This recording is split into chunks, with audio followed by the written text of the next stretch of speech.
it's my fault you can't keep track of Lalo? That is not my job! Who's Lalo? What? What did I say? Welcome back, as today we begin a new series, Better Call Saul. We are jumping right into this during season 6. I created my YouTube channel after season 5 premiered.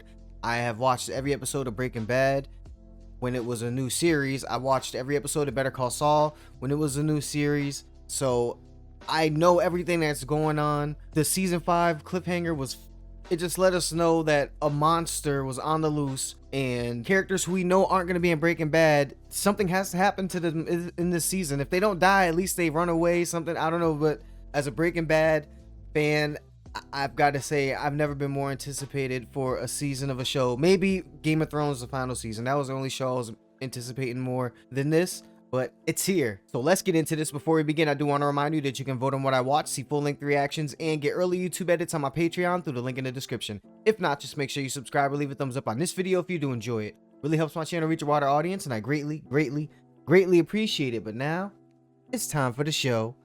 Let's go. Here we go. Let's go. Those iconic ties.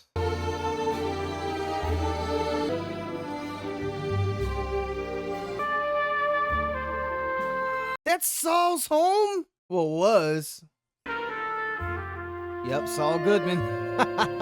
Viagra. They made sure to put that one in clear view. A literal gold toilet.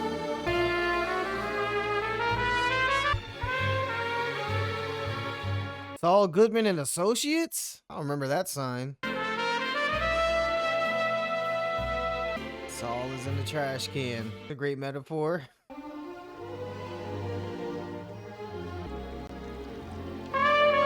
That's got to be a key to something. It would not focus on that to open up the final series of Better Call Saul if that didn't mean something.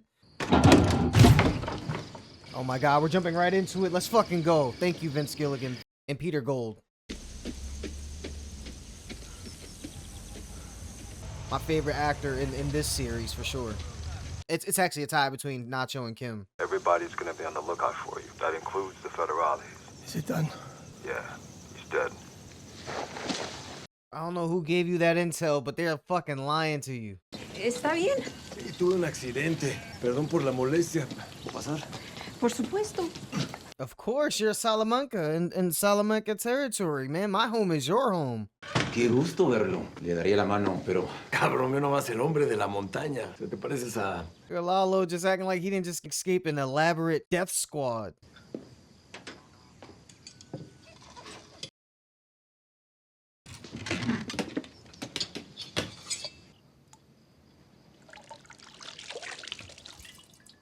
Oh my God, do you see him? That's a psycho. He's slaughtering innocent people now. Yeah, that's the mark that you've become the villain for the show. You have anything nice to wear? Like a sports coat? A collared shirt? Jimmy. You know what? I'll bring something for you. That's too nice. Right. That's a little bit too much. Think the cabbie will break 100? World's second best lawyer again. Yeah, chuck that shit. Not only could it be used as evidence, just a bad reminder of when Lalo came in, and it's got to be a horrible reminder for Jimmy what transpired while that was in the car. Oh shit. Oh my God, look at his face, it's cooked. The twins!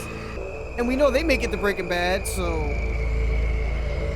they're probably gonna be wreaking hell right alongside Lalo.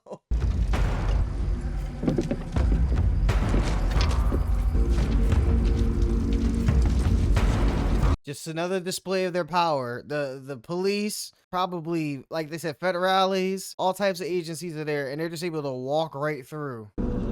Oh, man.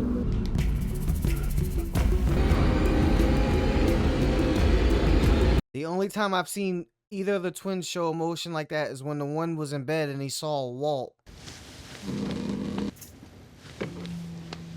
This man's wearing black on black like it's a funeral because Lalo's dead. We are on the verge of chaos. But who did this? Listen to me. You must be careful, Gustavo. This is a dangerous time. No one is above suspicion.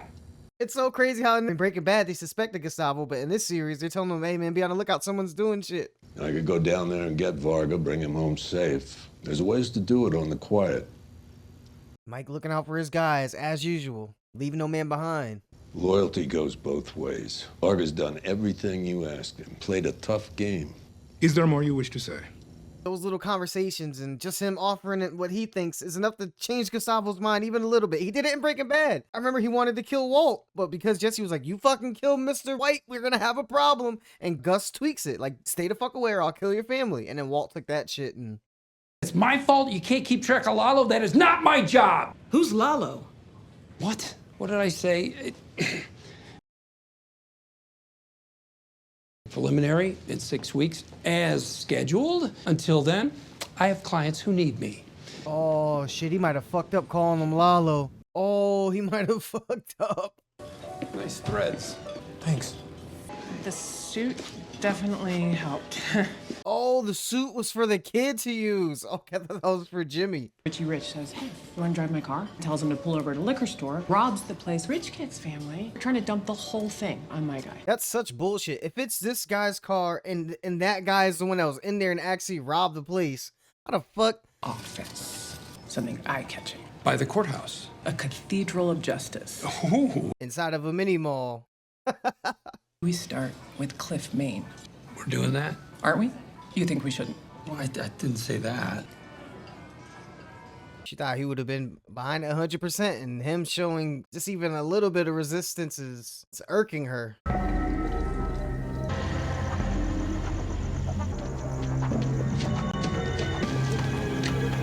Lalo's just gonna pop up like the boogeyman or the twins. Oh man, if he runs into the twins, who would you rather run into?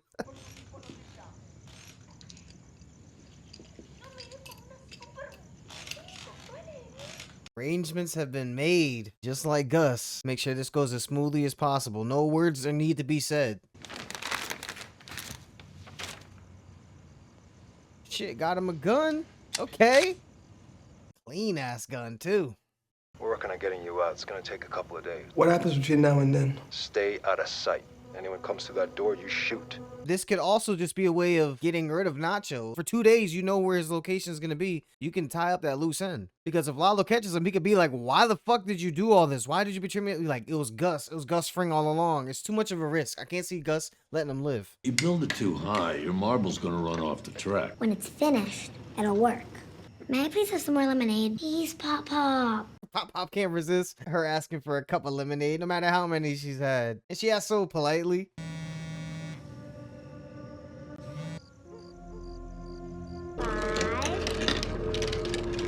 Is there something to Mike saying don't build it too tall or it's gonna all fall apart and it's not finished yet? I feel like that was a double meaning behind that. Maybe Gus's organization or the risk he's taking. He's taking too much risk. It's all gonna fall. It's a great shot with him framed under it being all rattly and shaky though. Hi, I called about a tour. If you'll follow me to the members' lounge. Norman, can I have a sec, please? I'm sorry. I'm sure this will just be a moment. Oh man, this dude's gonna fuck this up. Fortunately, we suspended tours for the moment. You're not even giving tours. We'll be happy to call you if the situation changes. I mean, that dude has a reason to be mad, and it's a country club. It's all about that. That's how these things work. It's about who wants who to be in there, all this exclusivity.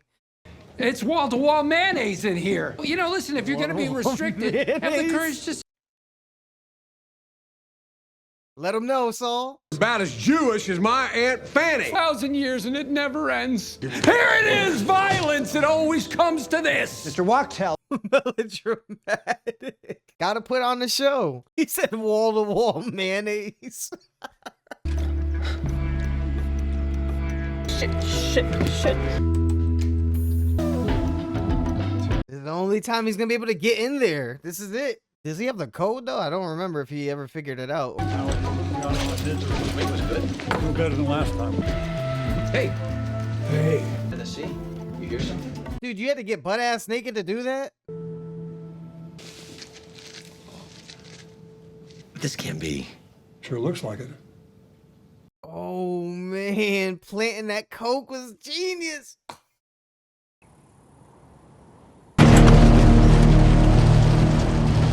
Oh, man. What is he doing?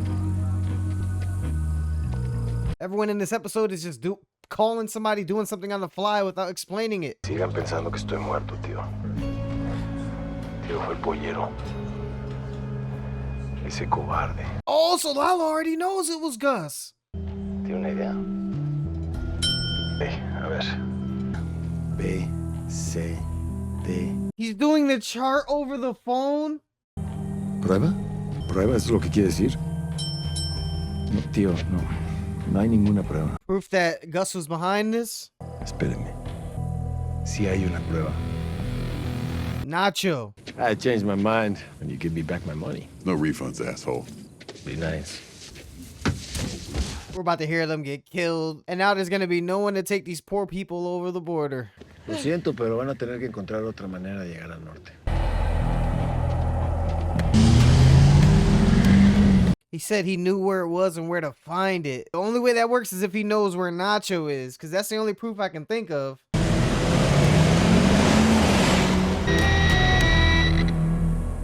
What an explosive first episode. Salamanca's guy. What Colonel Sanders is to chicken, Saul Goodman is to the law. Synonymous with it. Anyone who goes after him gonna have to come through me. And everyone he done. I'm Saul. Oh my God, look at all the imagery they just showed in that last second clip. All right, we'll save it for the recap. That, ladies and gentlemen, was the season premiere of the final season of Better Call Saul. I don't know about y'all, but Gus looked a little rattled in that little preview of what's to come in the season. Lalo is in straight hitman mode. Jimmy looked like he was going full Saul in his suit inside of what looked like federal buildings. They're waving him down, and Nacho is just on the run, constantly covered in dirt. The show is definitely transitioned into like a slow-paced lawyer show into Breaking Bad now. That's the territory that we're in. It's almost all cartel stuff or Gus or people trying to deal with their life outside of the criminal world. Him dealing with the law firm and Jimmy helping her out with that. That's still a major concern on their plate. And they're doing all this work, like him planting coke inside of a country club, which I still don't know like the full extent of their plan, but I get like what they're trying to do. They're trying to get that guy away from HHM, either way, and I think they're trying to get him as a client. If I'm wrong, let me know. Whatever they said and broke down for us in this episode, I just missed it. Mike is still honorable as ever, looking out for Nacho, letting Gus know, look, this isn't how you treat your people, and if I'm gonna be a part of this organization, you got to know respect is a two-way street, loyalty is a two-way street, and if they're giving it, we're gonna give it back. The zoom in shots, like the ant on the guy's finger inside of the compound where Lalo was supposed to be killed, that's textbook Breaking Bad. It's like when the ant was on the mound of ice cream earlier in Better Call Saul, and even in Breaking Bad, when it was zoomed in on the fly to open up an episode. I'm sure they did that with other stuff, but that's something that is kind of particular to this universe, the Breaking Bad universe. So it was cool to see that. Like I said, it's just more things that just make it seem more like Breaking Bad. Michael Mando, poor guy, he's just gonna be fucked for the rest of this season, which would mean the rest of the series. I don't see things ending up too well for him. He's on the run. Lalo, Kim, and Nacho, those are the three where it's like what happens to them by the end of this series. So, and they know we're going to be keeping a particular eye on those three. So everything they do, every move they make, every choice, that's what I'm mainly paying sharp attention to. And what was the significance of that wooden stylish knob that fell in the opening? And we didn't get a flash forward that was in black and white. I think that was a flash forward, but it was in regular color. It had to have meant something. They kept it framed up on there for so long. Another purpose for that intro was to show us how rich Jimmy really was when he was in the thick of it, when it was, I mean, Walt was only one of his clients. Who knew what else he was doing with whoever else? And he left all that shit behind. Where's Kim? She's not at the house arguing with people about what to take, what to leave. Cartel must be aware of her because of Lalo and that conversation she had with him. Very interesting decisions they've made so far for the final season of this show. Everyone's still in planning mode, and this guy having to go get proof for Hector Salamanca. No one is ready to just pull the trigger. Even Kim, with the thing she's dealing with, that's not the illegal shit. Well, it is, but it's not involved with the drug stuff. Even that, she, like she said, takes planning. Can't just go ahead. And Mike with his daughter building stuff, everything was just double meaning in this. The guy putting the Saul sign in the trash can. Keep a sharp eye out, guys, because I'm gonna miss some stuff too, and I need y'all to point it out to me. That stuff was on the nose, but this is Vince Gilligan we're talking about. This is some of the best writing in TV history. I need some help. But a great first episode to kick this shit off. If anything stood out to you in this episode, or there was anything I might have missed, please tell me about it in the comments below. I hope you enjoyed watching my reaction. All I ask is that you leave a thumbs up and subscribe if you haven't yet. You can also vote on what I watch, see full-length reactions, and get early YouTube edits on my Patreon through the link in the description. You guys are the best. We're a family, and you know that. That's it from me. Until next time, spread peace and love. I'm out.